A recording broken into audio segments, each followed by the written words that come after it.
What's up, one percenters? Welcome to capitalism.com. Today, we're joined by the giggliest person in the lake house. Brooke, welcome to the lake house. What's so funny? Hello, Ryan. It's great to be here. What are you like turned on the voice? I loved it. Hey, when there's a mic on me, I go into podcast voice. So I've been very public about this. So good. I love it. Keep going. Well, yes, I'm stoked to be here. Thank you for having me. Well, now we're getting all official. Screw the podcast. Let's just make fun of each other for the next hour. I'm in. Well, you and I met a couple of years ago, and I can't wait to find out what the hell you did. Because a couple of years ago, you called me for advice. Yes. And then you started beating me at frickin' everything. Yes. Well, here's what happened. I found you. I was just trying to think about how I found you. I don't have any idea how I found you. You Googled really handsome men on the internet. Yes, that's what it was. Voices. And then I found your podcast. I started listening to your podcast. You were selling a product called, or you were affiliating for Amazing Melons. Amazing Melons. Amazing Melons. This is a great new product called Amazing Melons. And I was like, I have to have them. Is that a fruit or a breast enhancement product? Amazing selling machine for Amazon. Yeah. And I wanted to help my kids start a business. I bought it. We started running a business. We were selling soccer balls with... That's where all the money is. It's like a soccer ball in a bag with a pump and like an instruction manual. And we went through the whole thing. And we actually did pretty well. I went to your website to see maybe if you could help us do better. And there was a sign-up form for a coaching session. I signed up. It was like only $500 for an hour. This was back before I made it. I was like, dude, what's up? We talked for an hour about my kids' soccer ball thing, and that was it. Yeah, I'm going to get a bunch of DMs now. Will you honor the Brooke rate of $500 an hour? No, I will not honor the $500 an hour rate. It was so good. It was money well spent. But I've been listening. See, I feel like I really know you because I've been listening to your podcast for years. So it's super surreal and fun to be here. But you just exploded over the last few years. Yeah. Where you know how you have an 8-figure business, almost eight figures in profit. Yeah.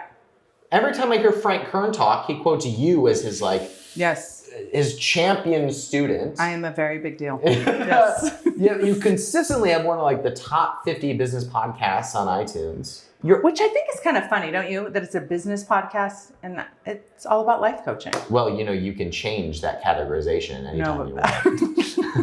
I mean, I like that I show up. I like that I show up there, and I think it's because life coaches are building businesses, I guess. But I do think it's an interesting categorization for me. Well, you just blew up in the last couple of years. Yeah. What the hell happened to you?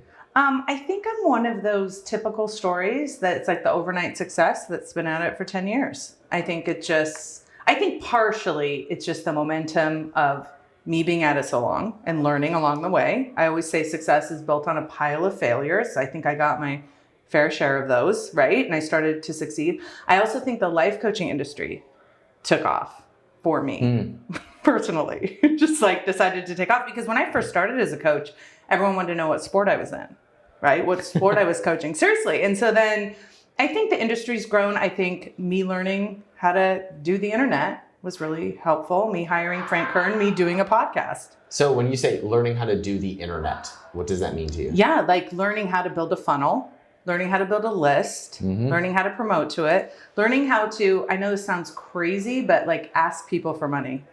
I think that's the number one issue with most of the people in my industry not making money is they don't ask for it. Well, a few years ago, you just had like a handful of clients, right? Of your own life coaching clients. Yes. Right? And I think you were doing like low 6 figures. About 300, yeah. Okay, 300,000. Yeah. And now fast forward like 4 or 5 years, it is. Yes. It's like 300x. Yes. That. Yeah. And maybe more. So you say learning the internet was the turning point there. There had to be more there. Right. I mean, there's so much, but I do think those are like the main things, like really understanding that I was going to keep failing and not giving up, I think is huge for everybody. And I cannot emphasize how important that was for me because there's so many times at about 300K, I was like, enough of this already. But here's another What do you mean enough of this already? Like I was hustling, I was working too hard, I was working like 7 days a week. I was like, this is exhausting. I don't know that I want to be an entrepreneur anymore. And so I had a conversation with my husband. I'm like, we're either going to go all in or we're getting out of this industry. We decided to go all in. And I remember I'm like, I'm going to learn how to run Facebook ads.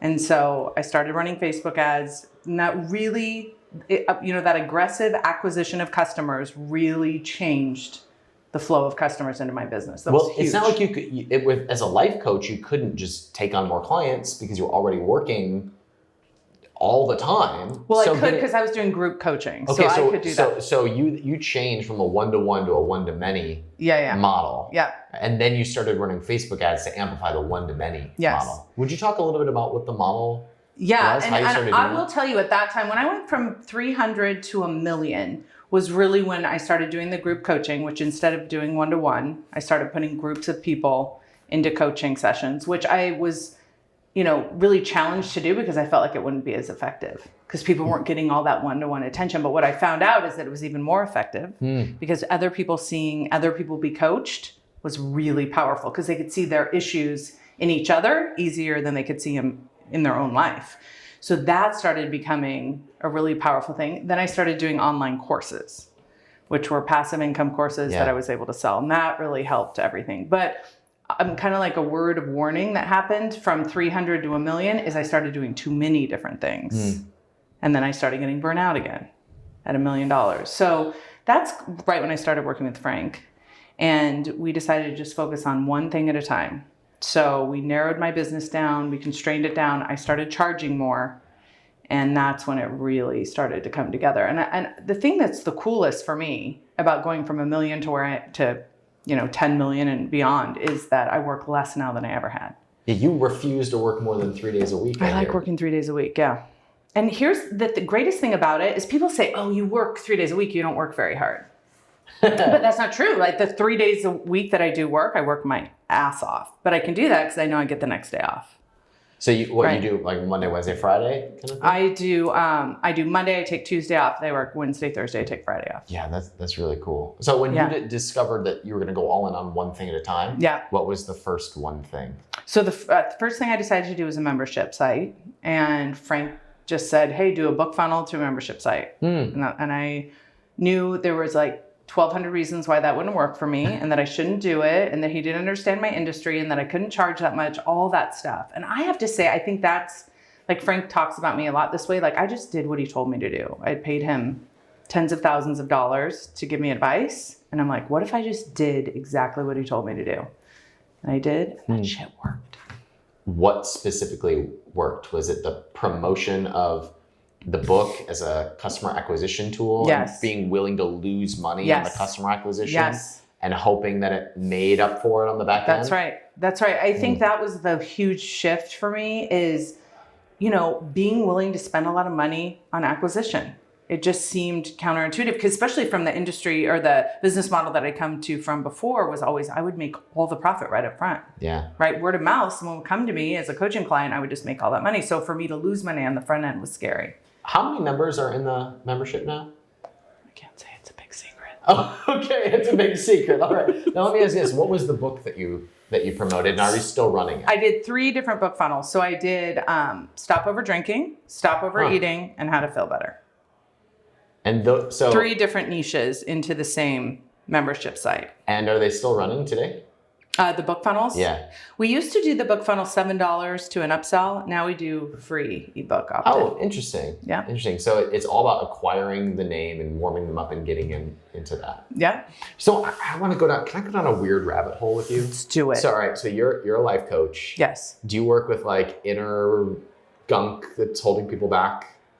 Yeah, I don't know. What do you mean by inner gunk? All right. Here's where I'm going with this. I want to get your perspective on this.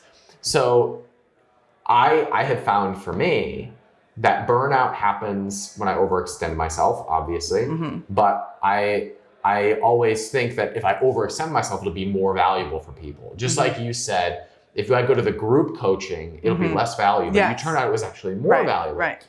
So I have kind of the same block on times where I want to overcomplicate it, give more. And what I found is that we confuse people rather than give them a clear path. And what I 100%. discovered for me was that was like some old childhood shit from like trying to take care of the family, like trying to take care of the people and provide everything and overextending myself. Yeah. And for me, it was the same thing with like my customers. Well, we'll do all this thing to make sure, and then they're just confused as hell. Right. It totally And backfires. I had to work on that in order to even create the boundary. Like, no, I can't overextend myself here. And then people just start showing up because they respond to that.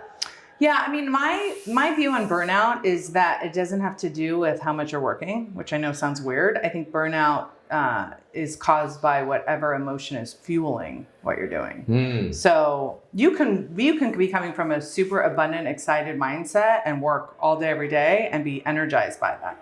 But if it sounds like what you were doing was working from a place of insecurity and worry, that is going to burn you out every single time. Yeah. Yeah. And I was going to say this earlier too. I think the coolest thing about building a business from $1 million to, 10 million, that space in between there is that you can't work harder. There's not enough hard working to make that happen. So that's when you really start becoming, I think, that's when I started becoming a real businesswoman, like understanding how business really works so I could work less. So me working less is as much about discipline as it is about freedom, because I really want to be able to make sure that I'm doing my best thinking and thinking at the highest level. Because when you give yourself all week to do your work, like think about this. If someone said to you, I did my workout today, it was 8 hours. You'd be like, dude, you can do that in an hour, right? And they're like, oh no, I took 8 hours. I'm really hustling and I'm really working hard. Right? That's what we do at work, right? We're like, oh, I took 8 hours, but you could probably do most of that like within 2. If you stay really focused and do that, and then you have so much more freedom. So that's what I found for my life too.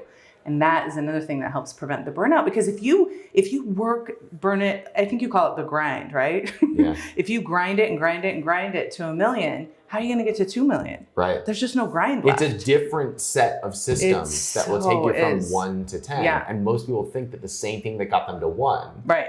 You just pour gasoline on that fire and then you take it to 10. And that's how you die young. Well, and the other thing is, and maybe I don't know if you've experienced this, but I think a lot of people think once they get to 1 million, then everything's good and changes and it's wonderful, right? They think, oh, well, I've made $1 million. Now I've arrived. Now everything gets easy and now I'm rich and now, it'll just keep pouring in, which of course the opposite is what happens. What do you mean the opposite? Because I feel like when you get to 1 million, everything, if you aren't smart, everything gets more complex and more complicated, because you have to start hiring people and developing new skill sets and developing systems on top of what you're already doing, right? It's not like you're just playing with your money all day if you want to keep growing, right? All right. So what I'm piecing together is you had to pivot from group coaching, which took you to 1 million. Yeah. Great. Now you've got proven concepts. Yes. And then you started hitting another burnout point. Yep. So is that when you had to learn new skills and do something different? That's and is right. that when the extreme discipline became absolutely necessary? Yes, totally. Tell me about that. And that's it. You have to step back. I love the way Dan Sullivan talks about it. He's like, you have to put your pen down and think about it. Like to go from 1 million to 1,000,001, you just do a little bit more, right? To go from 1 million to 10 million, you have to sit back and be like, okay, how do you do that?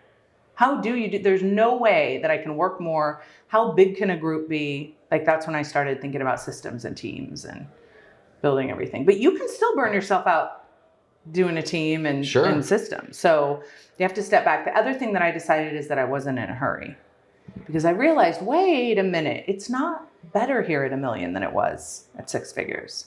It's just different. It's fun to make $1 million, but it's not like your life is better. And I think that's I'd be curious to hear what you think about that. Because you kind of had your exit. Yep. Do you think your life's better now? It is now. Do you think it's better? Well, Tell me. Hold on here. So my perspective is money's just like alcohol. It's an amplifier of who you are. Yeah. If you get your value through attention and you start drinking, you're going to become a cute little introvert in the corner? Mm-mm. Right. No. You're going to be like, everyone look at me. I'm going to dance at this party. Okay. And money is the same thing. Interesting. If you get your value from egoic pursuits, you will spend your money on more of that egoic pursuit. So for me, what it did was it accelerated the time frame to which I got to burnout. Oh, that's fascinating. And it accelerated all my inner junk and it made me have to work on that shit faster. Yes, that's good. That's so good. My life is way better now. Yeah. As the result of hitting walls and going, I gotta figure this shit out. Like I have to do some deep inner work here and find out what this is. Yeah. Now, to somebody who's never been to that point, it's boo-hoo. Right, you poor baby, yeah. Right, but the truth is, we've all got junk. Yes. Money is an amplifier of the good stuff. Yes. And the bad stuff. Yes. So life just gets more extreme. It just gets bigger. Yeah, exactly. So I agree with that. It doesn't get better. Yes. It gets bigger. Yes, I totally agree with you. And you can decide. That's more firepower for you to decide what your life is going to look like. And if you become very intentional about what you want that to be, you now have more firepower in order to build that. And that's a process and takes new self-discovery. And so yes, life is better now as a result of it getting worse after. Yeah. That's what I would say. It's so much better, and I still have problems. They're just totally different problems, right? But it's not like, I think we have this fantasy that like once you're rich, for women, once you're rich and thin, then everything's great. And that you're just still a human being, which I have found sucks part of the time and is awesome part of the time, no matter where you are. And so I think people are willing to claw and hustle to get to that $1 million mark because they think they're going to arrive somewhere. And I think if you just take your time, that's what I was saying, having the long game, I think is so important. That's something I learned a lot from you, actually.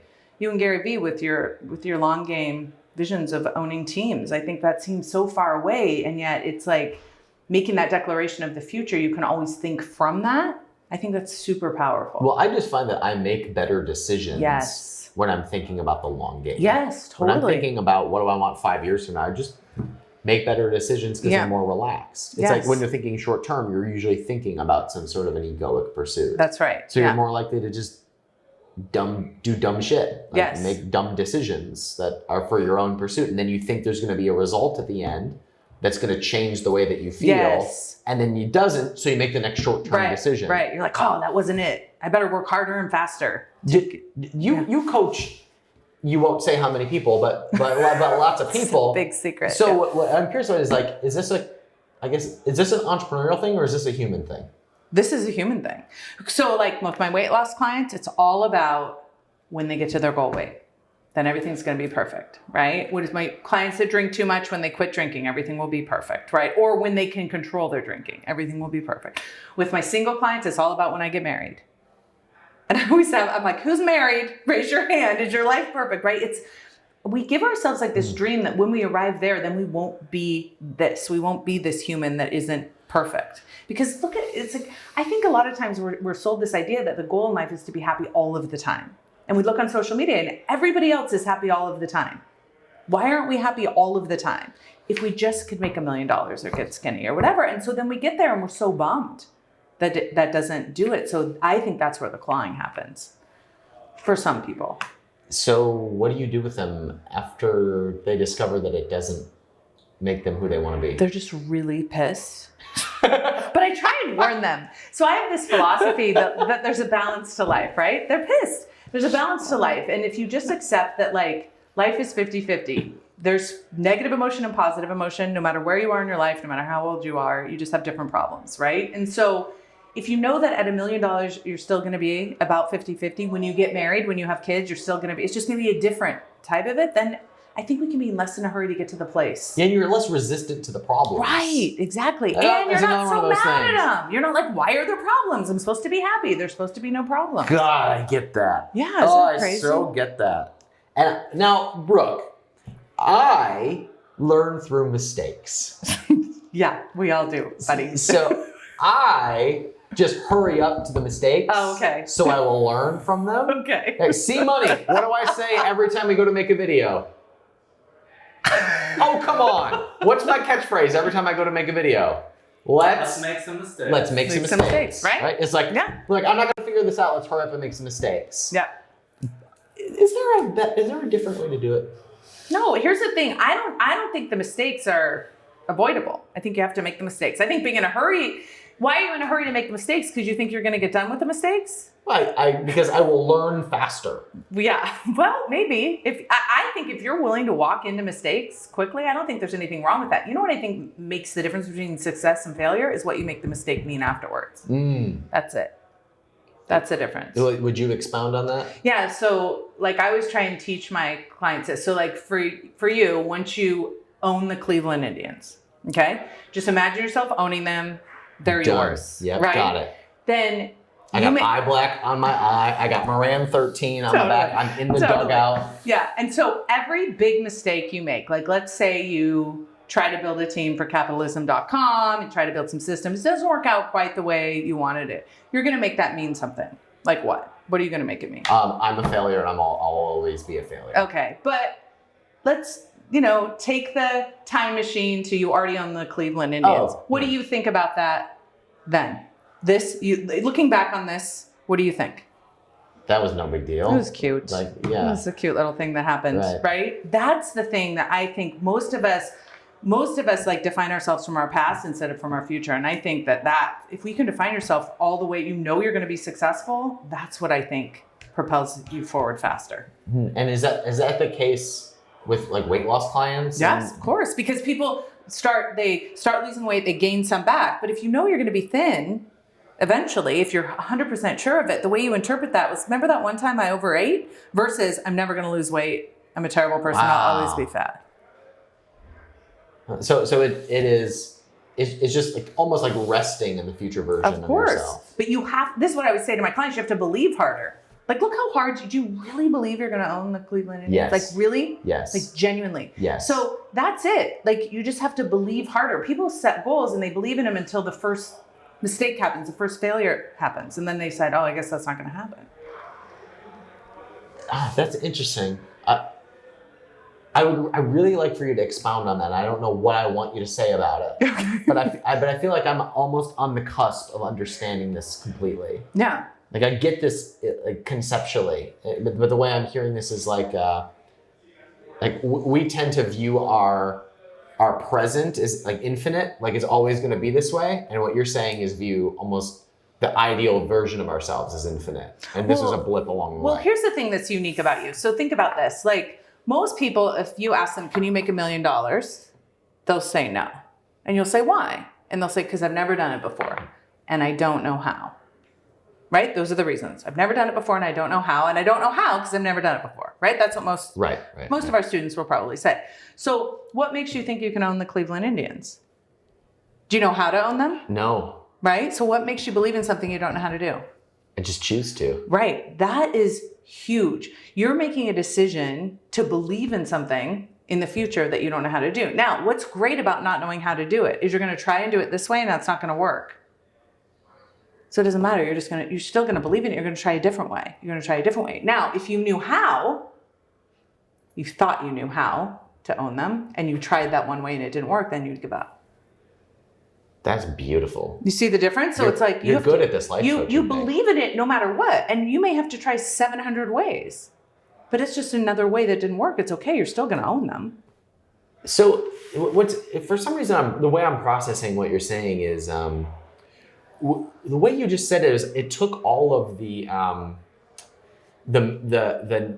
unhealthy attachment to the meaning of it out of it. Of course. Yeah. That's what you got to do.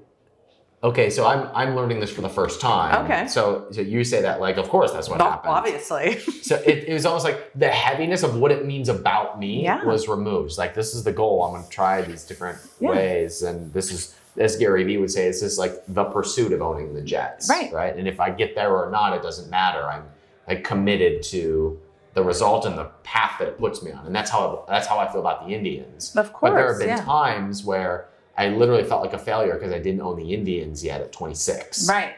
And I didn't know how I was going to get there. Right. I know. And so when it just became about, well, I don't know how I'm going to get there, but that's the end point. And it doesn't mean anything about me. Now I felt like freed up to pursue it. Exactly. And I like what you just said there. What will it mean if at the end of your life you don't own the Cleveland Indians? It just meant that I didn't own the Indians. Nothing. It means nothing. But it doesn't mean you ever stop believing that you will. And like even on your deathbed, you're like, oh, it's coming. I got him.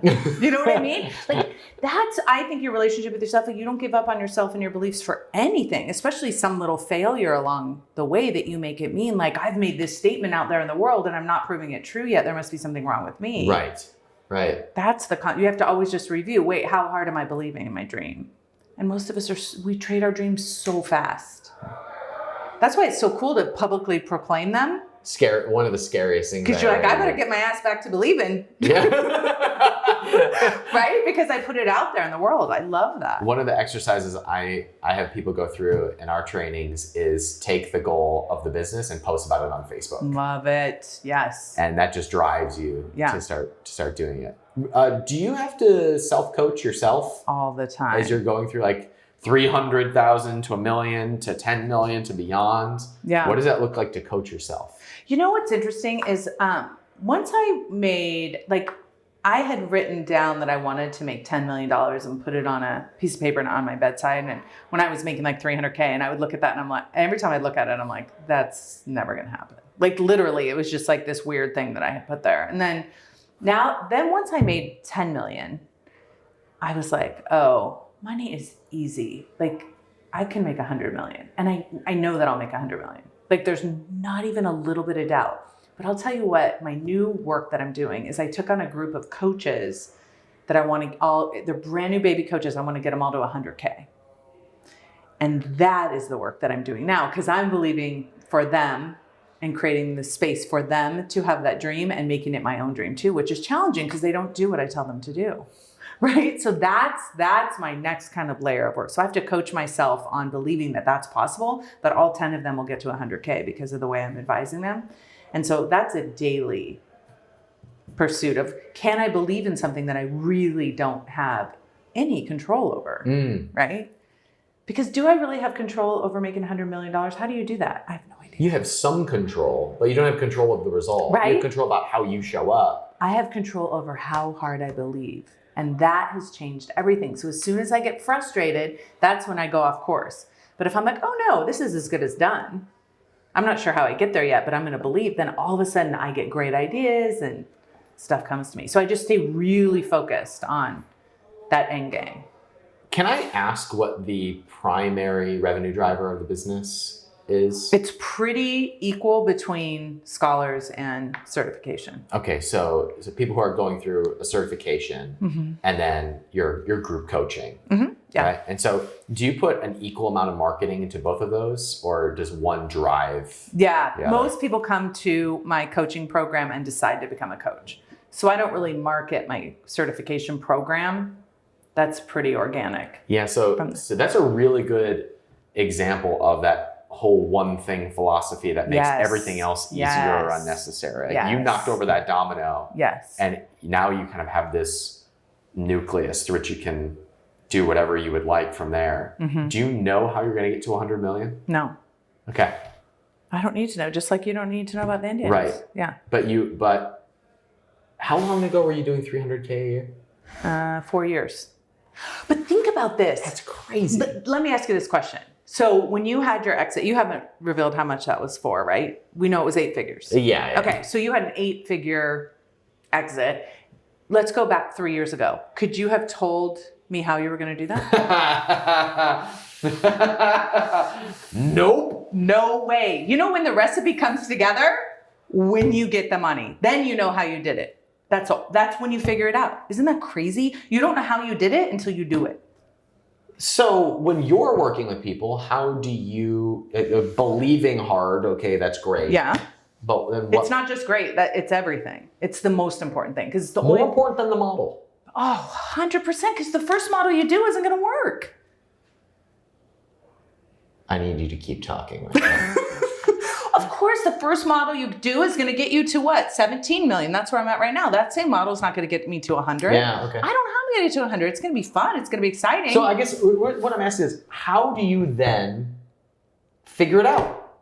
You know what you do? The next thing. And you know what's going to happen?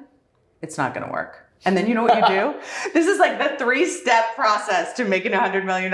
Try something, fail, try something else, fail. Like that's it. Like think of how many failures you had to go through in order to succeed. Yeah, Like, so many. seriously. So many. And how many people after the first one are just like, listen, entrepreneurship is just not for me.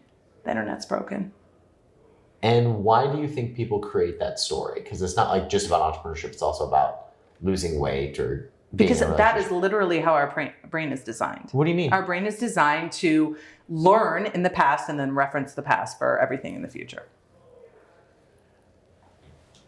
Right? That's how we're designed for survival. Basically, it's like, look at things, pay attention to things that are scary, Yep. stay away from those things. Yep. I see. Okay. Yeah. So it's the interpretation of that was painful. Yes, that was awful. That was humiliating. It's the Don't meaning do it. that we put around the failure. Yeah.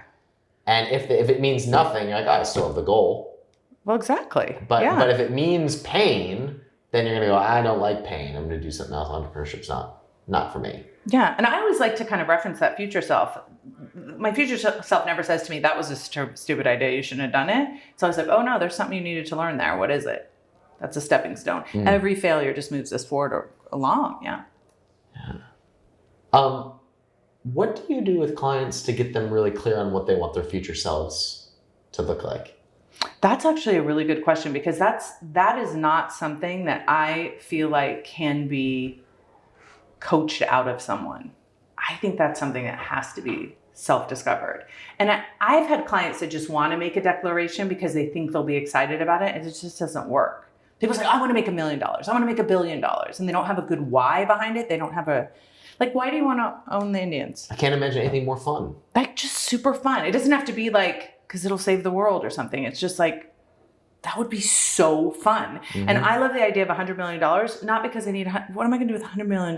Like, seriously, you run out of things to buy it. You really genuinely do. Yeah. But it's just like, I always want to be an example of what is possible.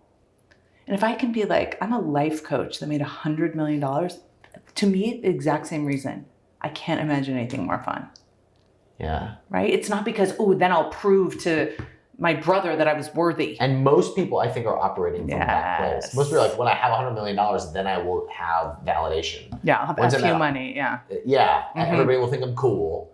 Actually, people just think your stuff is cool. They don't really know it. And they're like, when is enough is enough? You know, it's like, then you get this whole like backlash of why do you need so much money and all that sort of stuff. So if that's the other thing, you got to get to the point where you don't really care what other people think about your life. Are you at that place already? I'm real close. If I'm not there, I'm real close. I think it's easier for dudes. Am I wrong about that? I don't know. I've never been a woman. You haven't? No.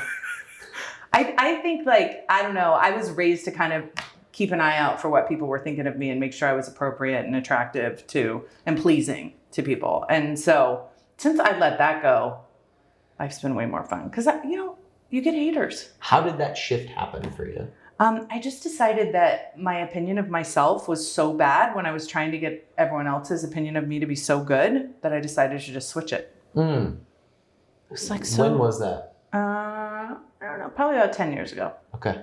And I have to keep working on it. It's crazy. The more successful I get, the more I have to keep working on it. Because haters come out of the woodwork the more public you are, I think. Yeah. And I've noticed it now takes a lot more for that to come out for me of caring what people think. Yeah. Now, I still don't really care what they think. It still hurts. Yeah. Like, I mean, this might shock you, but we really do read YouTube comments and Facebook comments. Oh, like when I never do.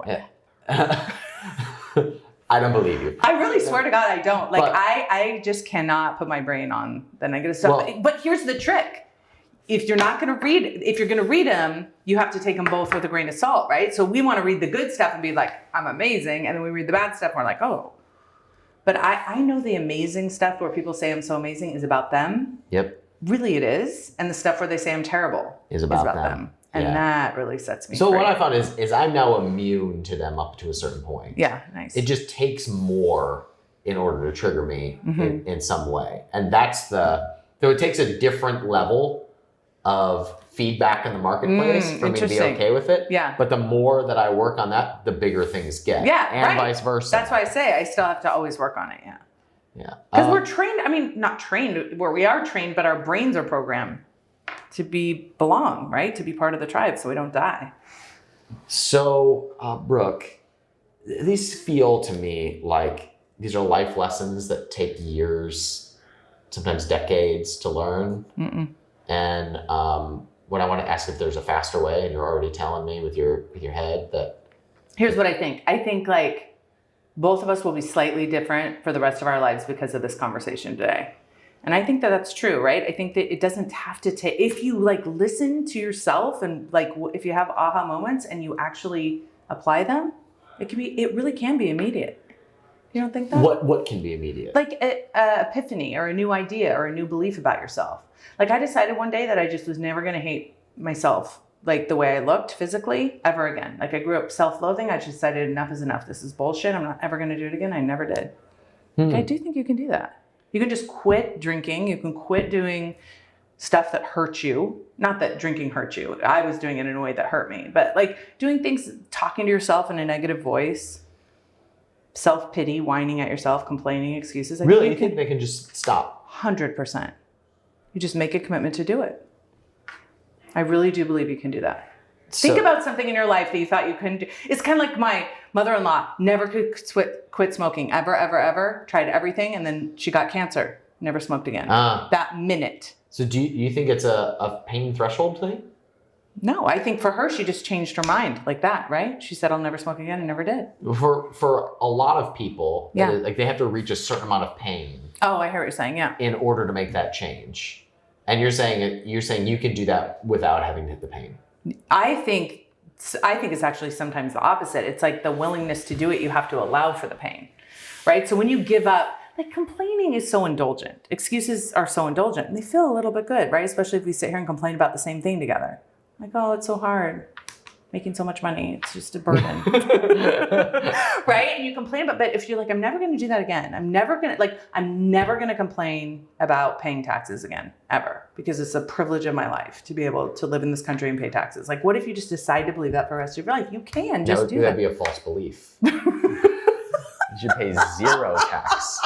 That is correct. Right? Or just like, and I'm not saying that there's something you could just decide like, okay, this feels terrible. This isn't serving me. I'm not going to believe it anymore. Now, there are things that you have to spend more time on, but I don't think it's necessary. I think we make things so much harder than they have to be. You said two interesting things there that I'm trying to piece together.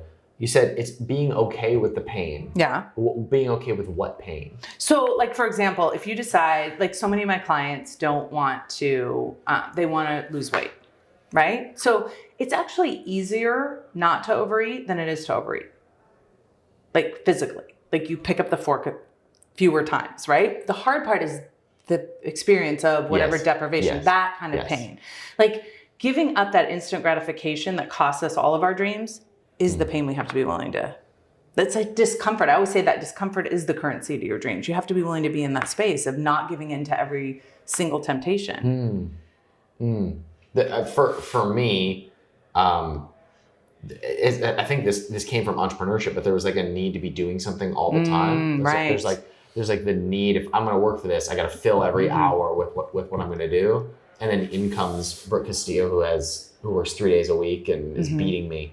So my thesis on this is that as a result, beating you, I love dudes. Everything is a scoreboard. It's so good. Well, here's the thing. What that indicates is that you've learned something that has given you a shift, and I want that shift. Okay, I'm going to give it to you right now. Right? Tell me. Okay, you're sitting at home. It's Tuesday at 2:00. What should you be doing? It's Tuesday at 2:00? Yeah. I have no idea. You should be working, right? Probably. Oh, right. Okay, yeah. You should be working. So what is it like for you to not be working? The process in my brain is going, I should be figuring out, I should at least be learning something. I should be discovering the next thing, pushing over the next domino, looking at a to-do list. Why?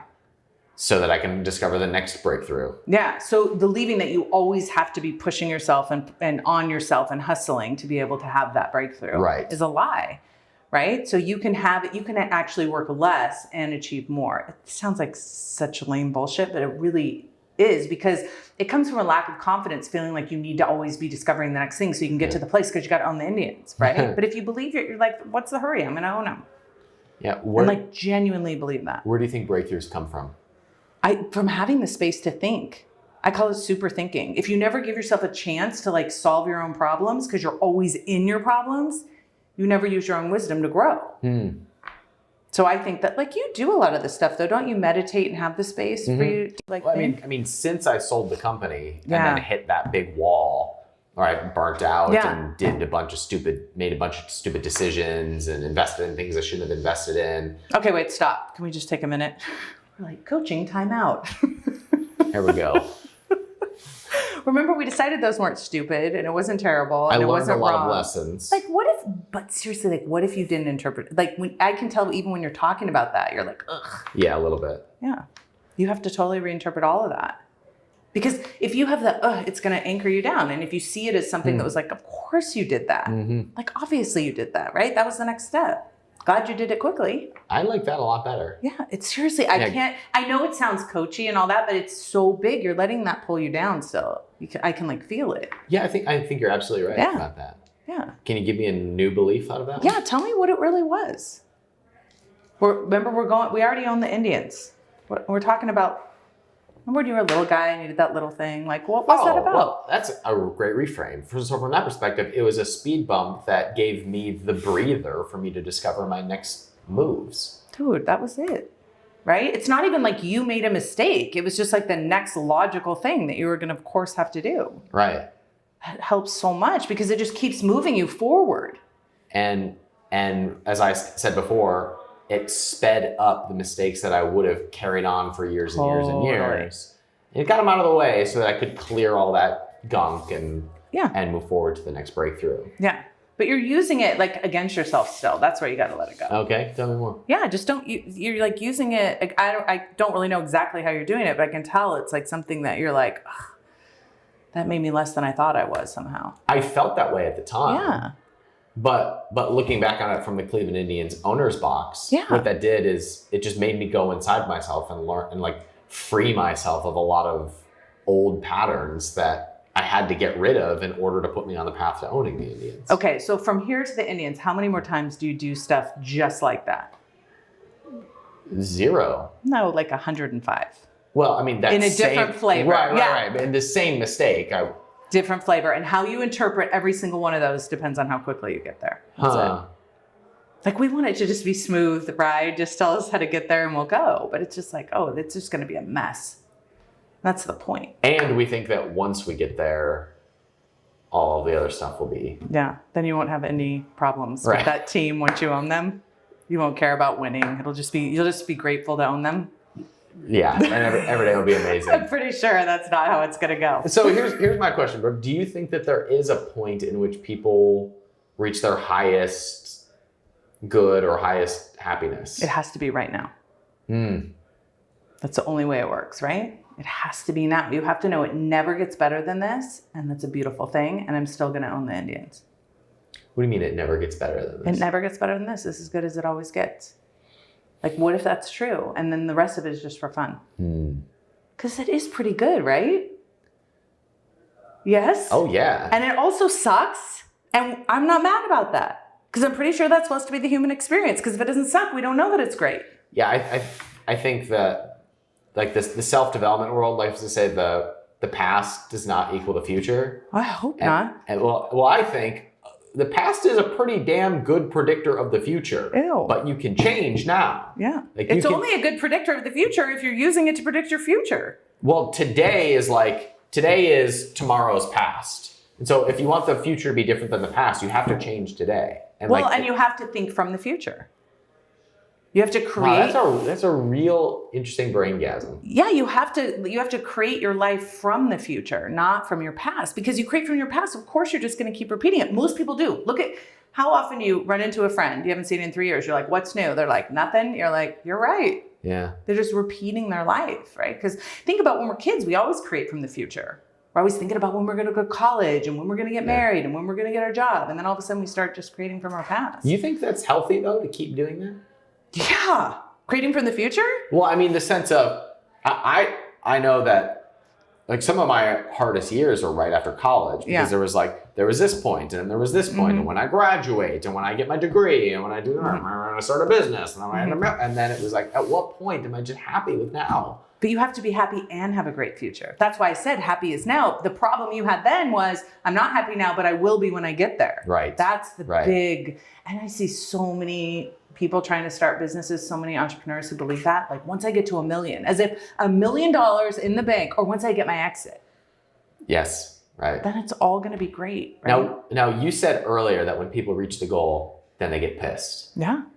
Because everything isn't perfect. They're not happy 100% of the time. They're not thinner. They're not younger. Everyone isn't more beautiful. Like really, people think it's all going to be rainbows and daisies, and they hold that hope out because they're miserable here, but they're waiting to be happy then. You have to be happy now. Whatever it is you think you're going to have, when you get the Indians, you have to have that now.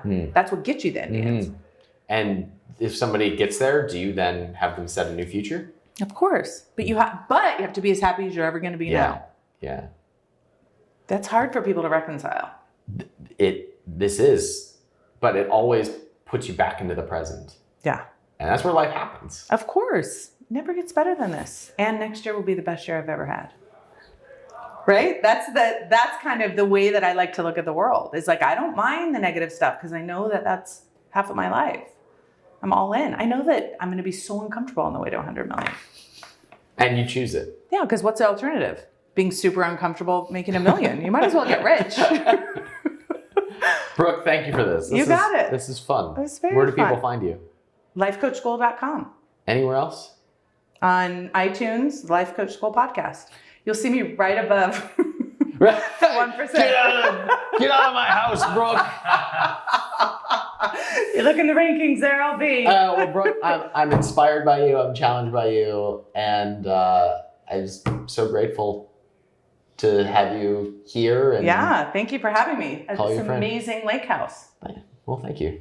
Thank you very much. It's awesome. I feel like I should close out in podcast voice. Thank you so much for joining Thank you us for today. joining us today on If you would like a capitalism.com. free book, go to. Brooke, thanks for hanging out with us. You got it. Thank you.